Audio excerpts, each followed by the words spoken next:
ವರ್ಷ 1999 ಹಾಗೂ 2000 ಸಾಲಿನ 7ನೇ ತರಗತಿ ವಿದ್ಯಾರ್ಥಿಗಳಿಂದ ಗುರುವಂದನಾ ಹಾಗೂ ಸ್ನೇಹ ಸಮ್ಮೇಳನ.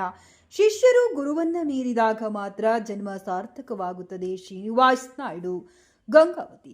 ಹರಮುನಿದರು ಗುರು ಕಾಯುವಂತೆ ಎಂಬ ಮಾತಿನಂತೆ ಶಿಷ್ಯರಾದವರು ಗುರುವನ್ನ ಮೀರಿ ಸಾಧನೆ ಮಾಡಿದಾಗ ಮಾತ್ರ ಗುರುವಿನ ಜನ್ಮ ಸಾರ್ಥಕವಾಗುತ್ತದೆ ಎಂದು ಕೊಂಡಮಿ ಶಿಕ್ಷಣ ಸಂಸ್ಥೆಯ ವಿನಾಯಕ ಹಿರಿಯ ಪ್ರಾಥಮಿಕ ಶಾಲೆಯ ಮುಖ್ಯೋಪಾಧ್ಯಾಯ ಡಿ ಶ್ರೀನಿವಾಸ್ ನಾಯ್ಡು ಹೇಳಿದರು. ಶನಿವಾರದಂದು 1999-2000 ಶೈಕ್ಷಣಿಕ ವರ್ಷದ 7ನೇ ತರಗತಿ ವಿದ್ಯಾರ್ಥಿಗಳ ಗುರುವಂದನಾ ಹಾಗೂ ಶೈಕ್ಷಣಿಕ ಸಮ್ಮೇಳನ ಬೆಳ್ಳಿ ಹಬ್ಬದ ಸಮಾರಂಭದಲ್ಲಿ ಪಾಲ್ಗೊಂಡು ಮಾತನಾಡಿದರು. ಇತಿಹಾಸದ ಕಾಲದಿಂದಲೂ ಗುರುವಿಗೆ ತನ್ನದೇ ಆದಂತಹ ಸ್ಥಾನವನ್ನ ಹೊಂದಿದೆ. ಗುರು ದ್ರೋಣಾಚಾರ್ಯ, ಏಕಲವ್ಯ, ಗುರು ಗೋವಿಂದ ಭಟ್, ಸಂತ ಶಿಶುವಿನಾಳ ಶರೀಫ್ ಹೀಗೆ ಹಲವು ಗುರು ಪರಂಪರೆಯನ್ನ ಗಮನಿಸಿದಾಗ ಮುಂದೆ ಗುರಿ ಹಿಂದೆ ಗುರು ಅನುಗ್ರಹ ಇದ್ದಲ್ಲಿ ಜಗತ್ತನ್ನ ಗೆಲ್ಲಬಹುದಾಗಿದೆ ಎಂದು ಅಭಿಪ್ರಾಯಪಟ್ಟರು. ಈ ಸಂದರ್ಭದಲ್ಲಿ ಸಮಾರಂಭದ ಉದ್ಘಾಟನೆಯನ್ನು ಸಂಸ್ಥೆಯ ಅಧ್ಯಕ್ಷ ಕೊಂಡಮಿ ವೀರೇಶ್ ಜ್ಯೋತಿ ಬೆಳಗ್ಗೆ ಸೋದರ ಮೂಲಕ ಚಾಲನೆ ನೀಡಿದರು. ಅಧ್ಯಕ್ಷತೆಯನ್ನ ಶಾವಿ ತಿಪ್ಪಣ್ಣ ವಹಿಸಿದ್ದರು. ವಿದ್ಯಾರ್ಥಿಗಳಾದ ಮಂಜುಳಾ, ಮೆಹಬೂಬ್, ಶಿವಪ್ಪ, ಮಹೇಶ್, ಬಸವರಾಜ್, ಅನ್ನಪೂರ್ಣ, ಅಶ್ವಿನಿ ಸೇರಿದಂತೆ ತಮಗೆ ಕಲಿಸಿದ ಗುರುಗಳಿಗೆ ಪುಷ್ಪಾರ್ಚನೆ ನಡೆಸಿ ಶಾಲು ಹೊದಿಸಿ ಸನ್ಮಾನಿಸಿ ಆಶೀರ್ವಾದವನ್ನ ಪಡೆದುಕೊಂಡರು. ಈ ಸಂದರ್ಭದಲ್ಲಿ ಉಪನ್ಯಾಸಕ ಶರಣಪ್ಪ ಬಿಳಿಯಲಿ ಗುರು ಶಿಷ್ಯರ ಕುರಿತು ಉಪನ್ಯಾಸ ನೀಡಿದರು. ಶಿಕ್ಷಕರುಗಳಾದ ವಿನೋದ್, ಯಶೋಧ, ರೇಣುಕಾ, ಬಸೆಟ್ಟಪ್ಪ, ದೊಡ್ಡಯ್ಯ ಸೇರಿದಂತೆ ಮತ್ತಿತರರ ಶಿಕ್ಷಕರುಗಳಿಗೆ ಸನ್ಮಾನಿಸಲಾಯಿತು. ಒಟ್ಟಾರೆ ಕಲಿಸಿದ ಗುರುಗಳಿಗೆ ಗೌರವಿಸುವುದರ ಮೂಲಕ ಹಳೆಯ ವಿದ್ಯಾರ್ಥಿಗಳು ಸಂಭ್ರಮ ಪಟ್ಟರು.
ಈ ಶಾಲೆ ಇವಾಗ ವಿನಾಯಕ ಕನ್ನಡ ಅನುದಾನಿತ ಕನ್ನಡ ಹಿರಿಯ ಪ್ರಾಥಮಿಕ ಶಾಲೆಯಾಗಿ ಬೆಳೆದಿರೋದು ನಮಗೆಲ್ಲ ಬಹಳ ಸಂತೋಷದ ವಿಷಯ. ನಂತರ ಅದೇ ಮಾದರಿಯಲ್ಲಿ ವೀರೇಶ್ ಸರ್ ಅವರು ನಡ್ಸ್ಕೊಂಡು ಹೋಗ್ತಾ ಇದ್ದಾರೆ. ಅದಕ್ಕೆ ಮೂಲ ಸ್ತಂಭವಾಗಿ ನಮ್ಮ ಗುರುಗಳ ಮುಖ್ಯೋಪಾಧ್ಯಾಯರಾದ ಶ್ರೀನಿವಾಸ್ ನಾಯ್ಡು ಸರ್ ಮತ್ತೆ ನಮ್ಮ ದೈಹಿಕ ಶಿಕ್ಷಕರಾದ ಉಜ್ಜನಗೌಡ ಸರ್ ಎಲ್ಲ ಸಾಥ್ ಕೊಟ್ಟು ಜೊತೆಯಾಗಿ ನಡ್ಸ್ಕೊಂಡು ಹೋಗ್ತಾ ಇದ್ದಾರೆ. ಮತ್ತೆ ಈ ಕಾರ್ಯಕ್ರಮ ಹಿನ್ನೆಲೆ ಹೆಂಗೆ ಬಂತು ಅಂತಂದ್ರೆ, ನಾವು ಸುಮಾರು ಒಂದು 5 ವರ್ಷದಿಂದ ನಾವೆಲ್ಲ ಯೋಚನೆ ಮಾಡ್ತಾ ಇದ್ವಿ, ನಾವ್ ಯಾಕೆ ಗುರುವಂದನಾ ಕಾರ್ಯಕ್ರಮ ಮಾಡಬಾರ್ದು. ಅಂದ್ರೆ ನಮ್ದೊಂದು ಸ್ವಾರ್ಥ, ಅದರಲ್ಲಿ ಎಲ್ಲ ಸ್ನೇಹಿತರು ಸೇರ್ತೀವಿ ಅನ್ನೋದೊಂದು ಸ್ವಾರ್ಥ, ಜೊತೆಗೆ ನಮ್ಮ ಗುರುಗಳು ನಾವು ಎಲ್ಲರಿಗೂ ಒಂದು ಗೌರವ ಕೊಡಬೇಕು. ಯಾಕಂದ್ರೆ ನಾವು ಸಹಜಾನಂದ್ ಸರ್ ಇದ್ದಾರೆ, ಸಹಜಾನಂದ್ ಸರ್ ಅವತ್ತು ನಾನು ಎಲ್ಲರಿಗೂ ಹೇಳ್ತಾ ಇದ್ದೆ, ನಮ್ಗೆ ಗೊತ್ತಿರೋ ಫ್ರೆಂಡ್ಸ್ಗೆಲ್ಲ. ಮೊನ್ನೆ ಅವ್ರಿಗೆ ಇನ್ವಿಟೇಷನ್ ಕೊಡಕ್ಕೆ ಹೋಗ್ಬೇಕಾದ್ರೆ ನಾವು ಒಂದು ರೋಡಿನ ಆ ಬದಿ ನಿಂತಿದ್ವಿ, ಅವ್ರು ಈ ಬದಿ ನಿಂತು ಹಿಂಗೆ ಕೈ ಮಾಡಿ ಕರೆದ ತಕ್ಷಣ ಒಂಥರ ಸಡನ್ ಆಗಿ ಶೇಕ್ ಆಗ್ಬಿಡ್ತು ಮೈ ನನಗೆ. ಯಾಕಂದ್ರೆ ಆ ನೆನಪುಗಳು ಎಲ್ಲ ಬಂದ್ಬಿಡ್ದು. ಅವರು ಸರ್ ಕಟ್ಟಿಗೆ ಹೊಡೆತ, ನಮ್ಮ ಪರಶುರಾಮ್ ಈಗ ಹೇಳ್ತಾ ಇದ್ದಾರೆ ಈಗ ಬೆಳಿಗ್ಗೆನೆ, ನಾನು ಹೊಡೆತ ತಿಂದಿರೋ ನನಗೆ ಹೊಡೆತ ಹೊಡೆದಿರೋ ಟೀಚರ್ಗಳಿಲ್ಲ ನಮ್ಮ ಸ್ಕೂಲಲ್ಲಿ ಅಂತೇಳಿ, ಎಲ್ಲ ಟೀಚರ್ಗಳಿಂದ ಹೊಡೆತ ತಿಂದಿದ್ದಾನೆ. ಸೊ ಇನ್ನೊಂದು ಬಹಳ ಮುಖ್ಯವಾದ ಗೊತ್ತಿಲ್ಲ ಎಷ್ಟು ಜನಕ್ಕೆ ನೆನಪಿದೆ, ನನಗೊಬ್ಬರಿಗೆ ನೆನಪಿದೆ ಅನ್ಸುತ್ತೆ. 7th ಬಂದಾಗ ನಾವು ನಮ್ಮ ವೀರೇಶ್ ಅವ್ರಿಗೆ ಕಂಪ್ಲೇಂಟ್ ಮಾಡಿದ್ವಿ, ಸರ್ ಭಾಳ ಹೊಡಿತಾರೆ ನಮ್ಗೆ ಅಂತೇಳಿ. ಅವಾಗ ನಾವೆಲ್ಲ ಏನ್ ಮಾಡಿದ್ವಿ, ಸ್ಕೂಲಾಗಿರೆಲ್ಲ ಕಟ್ಟಿಗಳನ್ನೆಲ್ಲ ಎತ್ತಿರಿಸ್ಬಿಟ್ಟಿದ್ವಿ. ಆ ನೆನಪು ಯಾವಾಗ್ಲಿರುತ್ತೆ.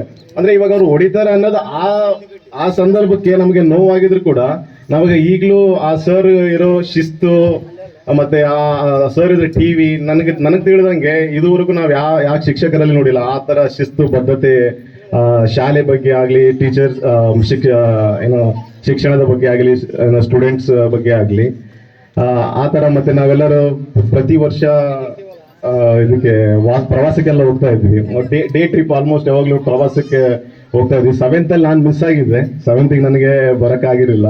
ಅವಾಗೆಲ್ಲ ನೀವು ಬಾದಾಮಿ, ಐಹೊಳೆ ಆ ಕಡೆ ಎಲ್ಲ ಟ್ರಿಪ್ಪಿಗೆ ಹೋಗಿದ್ದೆ, ಅದು ನೆನಪುಗಳು. ಪ್ರತಿಯೊಂದು ನಾವು ಇನ್ವಿಟೇಷನ್ ಅಷ್ಟರ ಮಟ್ಟಿಗಿತ್ತು. ಅಷ್ಟೊಂದು ಕಷ್ಟದಲ್ಲಿ ಆ ಸಂಸ್ಥೆ ಇತ್ತು. ಒಂದು ಸಾಮ್ರಾಜ್ಯವನ್ನು ಕಟ್ಟೋದು ಎಷ್ಟು ಕಷ್ಟವೋ, ಒಂದು ಶಾಲೆಯನ್ನು ಕಟ್ಟೋದು ಕೂಡ ಅದಕ್ಕಿಂತ ಹೆಚ್ಚು ಕಷ್ಟ. ಸಾಮ್ರಾಜ್ಯಕ್ಕೆ ಬೇರೆ ಬೇರೆ ಆದಂತಹ ಸಂಪನ್ಮೂಲಗಳಿರ್ತವೆ, ಶಾಲೆಗೆ ಸಂಪನ್ಮೂಲಗಳಿರೋದಿಲ್ಲ. ಅಲ್ಲಿಯ ಶಿಕ್ಷಕರು, ಅಲ್ಲಿಯ ವಿದ್ಯಾರ್ಥಿಗಳು, ಅಲ್ಲಿಯ ಪೋಷಕರು ಮತ್ತು ಮ್ಯಾನೇಜ್ಮೆಂಟ್ ಮಾತ್ರ ಸಂಪನ್ಮೂಲ ಇರ್ತದೆ. ಅಂಥ ಒಂದು ಸವಾಲುಗಳನ್ನು ಎದುರಿಸಿ, ಸಮಸ್ಯೆಗಳನ್ನು ಎದುರಿಸಿ ಇವತ್ತಿಷ್ಟು ದೊಡ್ಡ ಪ್ರಮಾಣದಲ್ಲಿ 25 ವರ್ಷದ ಶಾಲೆ ಅಂತ ಅನಿಸ್ಕೊಂಡಿದೆಯಲ್ಲ, ಅದು ನನಗೆ ಬಹಳ ಸಂತೋಷ ತರ್ತಾ ಇದೆ. ನಾ ಬಂದಾಗಲಿಂದ ಸೂಕ್ಷ್ಮವಾಗಿ ಗಮನಿಸ್ತಾ ಇದ್ದೀನಿ, ಇಲ್ಲಿ 2 ಭಾವಗಳಿವೆ. ಒಂದು, ನಿಮ್ಮ ಶಿಕ್ಷಕರ ಮುಖವನ್ನು ಒಂದ್ಸಲ ನೀವು ಗಮನಿಸ್ರಿ, ಅವ್ರಿಗಿಷ್ಟು ಖುಷಿಯಾಗಿದೆ, ಇಷ್ಟು ಸಂತೋಷವಾಗಿದೆ, ಏನಪ್ಪ ಇವತ್ತೇ ಬಂದು ಫ್ರೆಶ್ ಆಗಿ ಶಾಲೆಗೆ ನೇಮಕಾತಿ ಹೊಂದಿದಾರೋ ಅನ್ನೋ ರೀತಿಯಲ್ಲಿ ಅವರಿಗೆ ಖುಷಿಯಾಗಿದೆ. ಅದೊಂದು ಕೃತಾರ್ಥ ಭಾವ. ನನ್ನ ಕೈಯಲ್ಲಿ ಕಲಿತಂತಹ ವಿದ್ಯಾರ್ಥಿಗಳು ಕರೆದು ನನಗೆ ಒಂದು ಗುರುವಂದನೆ ಕೊಡ್ತಾ ಇದ್ದಾರೆ ಅಂದ್ರೆ ಅದು ಎಷ್ಟು ಖುಷಿ ಆಗುತ್ತೆ ಟೀಚರ್ಗೆ. ಅಂದ್ರೆ ಆ ಟೀಚರ್ನ ಖುಷಿಯನ್ನು ಅನುಭವಿಸ್ಬೇಕಾದ್ರೆ ಟೀಚರೇ ಆಗ್ಬೇಕು, ಅವರಿಗೆ ಮಾತ್ರ ಅದು ಖುಷಿ ಆಗುತ್ತೆ. 2ನೇದು, ನಿಮ್ಮೆಲ್ಲರಿಗೂ ಏನು, ನಾವು ಕಲಿತಂತ ಶಾಲೆ, ನಾವು ಕಲಿತಂತ ಅನ್ನುವಂತ ಓಂಕಾರ ಬರೆದಂತ ಆ ಶಾಲಾ ಶಿಕ್ಷಕರಿಗೆ ಬಂದು ಒಂದು ಧನ್ಯತಾ ಭಾವದಿಂದ ನಮ್ಮ ಕೈಲಿಂದ ಎಷ್ಟು ಋಣ ಆಗುತ್ತೆ ಅದನ್ನು ಸಂದಾಯ ಮಾಡುವಂತ ಕಾರ್ಯಕ್ರಮ.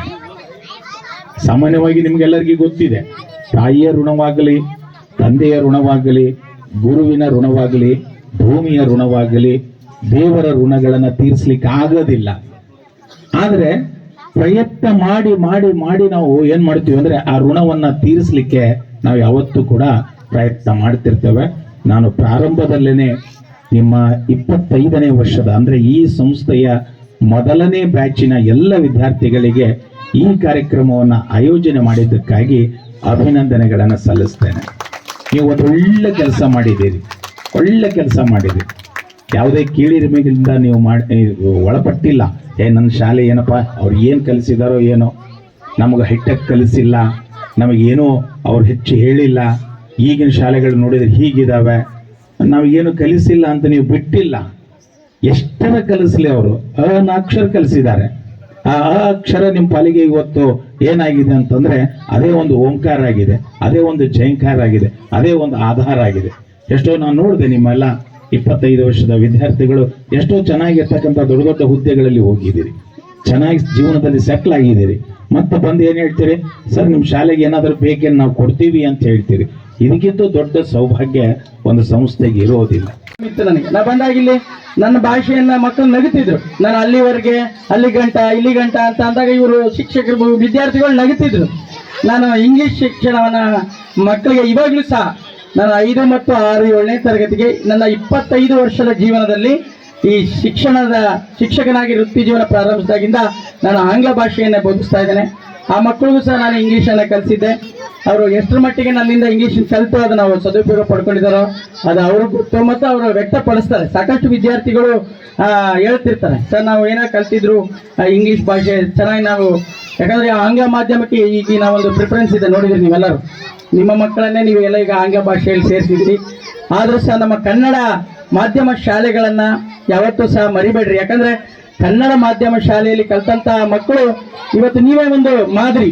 ನೀವೆಲ್ಲ ಹಳೆಯ ವಿದ್ಯಾರ್ಥಿಗಳೇ, ನನ್ನೆಲ್ಲ ಮಹೇಶ್ ಆಗಿರ್ಬೋದು, ಬಸವ ಆಗಿರ್ಬೋದು, ಶಿವಾನಂದ್, ಶಿವಪ್ಪ ನಾಯಕ, ಪರಶುರಾಮ್, ವೀರೇಶ್, ಸೊ ಹೆಣ್ಮಕ್ಳಲ್ಲಿ ಮಂಜುಳಾ ಚಟ್ನಿ, ಅನ್ನಪೂರ್ಣ, ಸೊ ಅಶ್ವಿನಿ ಶೆಟ್ಟಿ ಅಂತ ಹೇಳ್ತಿದ್ದೆ ನಾನು.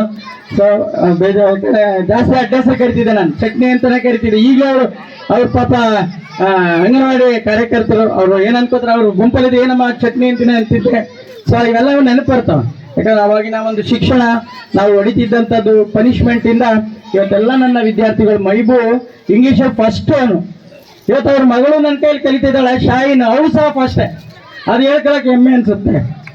ಶಾಯಿನ್ ಈಗಲೂ ಫಸ್ಟ್ ಅವನು ಹಂಗೆ ಇದ್ದ. ಕಾರಣಾಂತರದಿಂದ ಅವನು ಎಜುಕೇಶನ್ ಡಿಸ್ಕಂಟಿನ್ಯೂ ಮಾಡಿ ಆದ್ರೂ ಒಂದು ಒಳ್ಳೆ ಜೀವನವನ್ನ ಸಾಗಿಸ್ತಾ ಇದ್ದಾನೆ, ಅದು ಖುಷಿ ಅನ್ಸುತ್ತೆ. ಬಸವ ಒಂದು IT BT ಸೆಕ್ಟರ್ ಕೆಲಸ ಮಾಡ್ತಾ ಇದ್ದಾನೆ. ಮಹೇಶ್ ಸರ್ಕಾರಿ ಉದ್ಯೋಗದಲ್ಲಿದ್ದಾನೆ. ಸೊ ವೀರೇಶ್ ಅವನದಂತ ಉತ್ತಮ ರೈತ, ಸುಮಾರು ಒಂದು 60 ಎಕರೆ ವ್ಯವಸಾಯವನ್ನ ಮಾಡ್ತಾನೆ. ಯಾಕಂದ್ರೆ ನಾನು ಮೊನ್ನೆ ಗಣತಿ, ಸಾಮಾಜಿಕ ಮತ್ತು ಆರ್ಥಿಕ ಗಣತಿಗೆ ಹಾಕಿದಾಗ ನನ್ನ ಗಂಗಾವತಿಯಿಂದ ತಗೊಂಡೋಗಿ ಒಳನೂರು, ಬೆನ್ನೂರು, ಶಾಲಿಗ್ನೂರ್ಗೆ ಹಾಕಿದ್ರು ನನಗೆ. ಆಗ ನನ್ನ ಸ್ನೇಹಿತ, ನನ್ನ ವಿದ್ಯಾರ್ಥಿ ಊರವುದು ಶಾಲಿಗ್ನೂರು, ಅವ್ನು ಬಿಡ್ತಿದ್ದಿಲ್ಲ, ಸರ್ ಬರ್ರಿ ಊಟ ತರ್ತೀನಿ, ನಾನ್ ವೆಜ್ ಊಟ ಮಾಡ್ಬರ್ರಿ ಅಂತ ಅಷ್ಟು ಫೋರ್ಸ್ ಮಾಡ್ತಿದ್ದ. ಸೊ ನಿಜವಾಗ್ಲೂ ಅವ್ನು ನೋಡಿದಾಗ ಅಲ್ಲಿ ಪ್ರಗತಿಪರ ರೈತನ ರೀತಿಯಲ್ಲಿ ಇವತ್ತೊಂದು 60 ಎಕರೆ ಅವ್ರ ತಂದೆನೂ ಗ್ರಾಮ ಪಂಚಾಯತಿ ಅಧ್ಯಕ್ಷರಿದ್ರು, ಬಸಪ್ಪ ಅಂತೇಳಿ. ಸೊ ಅಷ್ಟು ಎಲ್ಲರೂ ಎತ್ತರ ಮಟ್ಟಕ್ಕೆ ಬೆಳೆದಿದ್ದಾರೆ. ಇನ್ನು ವೆಜಿಟೇಬಲ್ ಪರಶುರಾಮ, ಶಿವಪ್ಪ ಇವತ್ತು ಒಂದು ದೊಡ್ಡ ಮಾರ್ಕೆಟಿಂಗ್ ಶಾಪ್ ಅನ್ನ ತೆಗೆದಿದ್ದಾನೆ. ಶಿವಾನಂದ ಒಬ್ಬ ರೈತ. ಸಾಕಷ್ಟು ವಿದ್ಯಾರ್ಥಿಗಳು ಇವತ್ತೆಲ್ಲ ವೃತ್ತಿ ಜೀವನವನ್ನ ಪ್ರಾರಂಭಿಸಿದ್ರಿ. ನಿಮ್ಮ ಜೀವನ ಇನ್ನೂ ಸುಖಕರವಾಗಿರ್ಲಿ. ಗುರು ಗೂಕು ಕೊಂಬಿದೆ, ರೂಕು ಕೊಂಬಿದೆ ಅಂತ. ಗುರು ಅಂತ ಹೇಳಿದ್ರೆ ಅಜ್ಞಾನದ ಕತ್ತಲನ್ನು ಹೋಗಲಾಡಿಸಿ ಬೆಳಕಿನಡೆಗೆ ತರುವಂತಹದ್ದು. ಅದು ಚುಚ್ಚಿ ಅಜ್ಞಾನಕ್ಕೆ ಚುಚ್ಚಿ ಬೆಳಕನ್ನ ಹರಡಿಸುವಂತಹದ್ದು. ಸೊ ಅಂತಹ ಒಂದು ಗುರುವಂದನಾ ಕಾರ್ಯಕ್ರಮದ ಅಧ್ಯಕ್ಷತೆಯನ್ನ ವಹಿಸಿಕೊಂಡಿರ್ತಕ್ಕಂಥ ಈ ಸಂಸ್ಥೆಯ ಅಧ್ಯಕ್ಷರು ಮತ್ತು ಪದಾಧಿಕಾರಿಗಳು, ವೇದಿಕೆ ಮೇಲೆ ಆಸೀನರಾಗಿರ್ತಕ್ಕಂಥ ಎಲ್ಲ ನನ್ನ ಆತ್ಮೀಯ ಸಹೋದರ ಸ್ವರೂಪಿ ಶ್ರೀನಿವಾಸ ನಾಯ್ಡು ಅವರು, ಉಜ್ಜನಗೌಡವರು, ಬಹುಶಃ ಅವಾಗ ಮಾತಾಡ್ತಿರ್ತಾರೆ. ಕೃಷ್ಣವರ್ಧನ್ ಏನಾದರೂ ನೆನಪು ಅಂತಂದ್ರೆ ನನಗೆ ಬೀರಪ್ಪ ಸರ್ ನೆನಪಕ್ಕಾರ. ಯಾಕಂದ್ರೆ ಕರ್ನಾಟಕ ಇತಿಹಾಸದ ಯಾವುದು ಒಳ್ಳೆ ಫೇಮಸ್ ಸಾಂಗ್ ಅವ್ರದ್ದು, ಯಾವಾಗಲೂ ಸುಶ್ರಾವ್ಯವಾಗಿರ್ತಕ್ಕಂಥ ರೀತಿಯಲ್ಲಿ ಅವ್ರು ಹಾಡ್ತಿದ್ರು. 6ನೇ ತರಗತಿಯ, ನೀವು 7ನೇ ತರಗತಿ ಇದ್ದಿರ್ತಕ್ಕಂಥ ಸಂದರ್ಭದಲ್ಲಿ 6ನೇ ತರಗತಿಯ ವರ್ಗದ ಶಿಕ್ಷಕರಾಗಿ ಕಾರ್ಯವನ್ನ ನಿರ್ವಹಿಸ್ತಾ ಇದ್ರು. ಎಸ್. ಸೊ ನನಗೆ ಬಸವ ಒಂದು ಮೆಮೊರಿ ಕಳಿಸಿದ್ದ ವಾಟ್ಸಪ್ ಅಲ್ಲಿ, ಸರ್ ಇವರೆಲ್ಲ ನೆನಪಿದಾರ ಅಂತಂದು. ನಾ ಎಲ್ಲರದು ಹೆಸರು ಹಾಕಿ ಕಳಿಸಿದ್ದೆ ನನ್ನ ಬಸ್ಸುಗೆ. ಮಂಜುಳಾ ಚಟ್ನಿ, ಅಶ್ವಿನಿ, ಸುಶೀಲಾ, ಅನ್ಪೂರ್ಣ, ಆಮೇಲೆ ಮಾಣಿಕ್ಯಮ್ಮ, ಪರಶುರಾಮ, ಸೊ ಇವು ಶರಣಪ್ಪ, ಇವರೆಲ್ಲರದು ಏನೇನು ಯಾರ್ಯಾರಿದ್ರು, ಆಮೇಲೆ ಶಿವಾನಂದ, ಇವರೆಲ್ಲರ ಹೆಸರು ಹೇಳಿ ಕಳಿಸಿದ್ದೆ. ಇದಕ್ಕೆ ಹೇಳಿ ಅದನ್ನ ವಾಪಸ್ ಕಳಿಸ್ಲಿಕ್ಕೆ ಕಾರಣ ಏನಂತ ಹೇಳಿದ್ರೆ, ಗುರು ಶಿಷ್ಯರ ಅವಿನಾಭಾವ ಸಂಬಂಧ ಅಂತ ಹೇಳಿ ಕಳಿಸ್ತೀನಿ ನಾನು. ಸೊ ಆ ಗುರು ಶಿಷ್ಯರ ಅವಿನಾಭಾವ ಸಂಬಂಧ ಅವರೆಲ್ಲ ಹೆಸರುಗಳನ್ನ ನೆನಪಿಡ್ಲಿಕ್ಕೆ ಕಾರಣ ಆಗಿದೆ ಇಷ್ಟು ವರ್ಷ ಆದ್ರೂ ಕೂಡ ಅಂತ. ಸೊ ನನಗೆ ಸುಮಾರು ಈ ಪ್ರೊಫೆಷನ್ ಅಲ್ಲಿ ಹೆಚ್ಚು ಕಡಿಮೆ 97ನೇ ಇಸ್ವಿಯಿಂದ till today the profession of teaching profession, the present live at Badami Veer Pulikeshi Vidyavardhaka ಸಂಸ್ಥೆ, head of the institution of economics profession. ನಾನು ಅಲ್ಲಿ ಕರ್ತವ್ಯ ನಿರ್ವಹಿಸಿದಾಗ ಸುಮಾರು ಪ್ರತಿ 2 ವರ್ಷಕ್ಕೋ 3 ವರ್ಷಕ್ಕೋ ಹಳೆಯ ವಿದ್ಯಾರ್ಥಿಗಳು ನನಗೆ ಅಲ್ಲೆಲ್ಲ ಏನು ಗುರುವಂದನಾ ಕಾರ್ಯಕ್ರಮವನ್ನ ಮಾಡ್ತಿರ್ತಾರೆ. ನನಗನ್ಸುತ್ತೆ ಅವ್ರು ಮಾಡಿದ್ದೇನು ದೊಡ್ಡ ಮಹಾ ಅಲ್ಲ. ಯಾಕಂದ್ರೆ ನಾನು ಅವತ್ತು ಬಸವ ಮತ್ತು ಮಹೇಶ ಬಂದಿದ್ರು ನನ್ನ ಬಾದಾಮಿಗೆ. ದಟ್ ಪ್ರಿಮೈಸಸ್, ಅವರು ನನ್ನ ಪ್ರಿಮೈಸಸ್ ಅಲ್ಲಿ ನನ್ನ ಕ್ಯಾಂಪಸ್ ಕರ್ಕೊಂಡು ಹೋಗಿದ್ದೆ. ಅವರು ನನ್ನ ಎದುರಿಗೆ ಕೂತ್ಕೊಂಡಿದ್ರು, ನಮ್ಮ ಲೀಗಲ್ ಪ್ರೊಫೆಷನ್ ಪ್ರಿಮೈಸಸ್ ಅಲ್ಲಿ ಕೂತ್ಕೊಂಡಿದ್ರು. ಕೈ ಮಾಡಿದ ತಕ್ಷಣ ಅವರು ಸಡನ್ ಆಗಿ ಓಡ್ ಬಂದು ರೋಡಲ್ಲಿ ಇನ್ನೇನು ಉದ್ದಕ ಸಾಷ್ಟಾಂಗ ಬೀಳ್ತಾರೆ ಅನ್ನೋಷ್ಟು ನನಗೆ ಮುಜುಗರ ಆಗ್ಬಿಟ್ಟಿತ್ತು. ಸೊ ಅವರಲ್ಲಿ ಫೀಲ್ ಏನಿತ್ತು, ಅವ್ರು 7ನೇ ತರಗತಿ ಹೆಡ್ ಮಾಸ್ಟರೇ ಫೀಲ್ ಇತ್ತು, ಫೀಲ್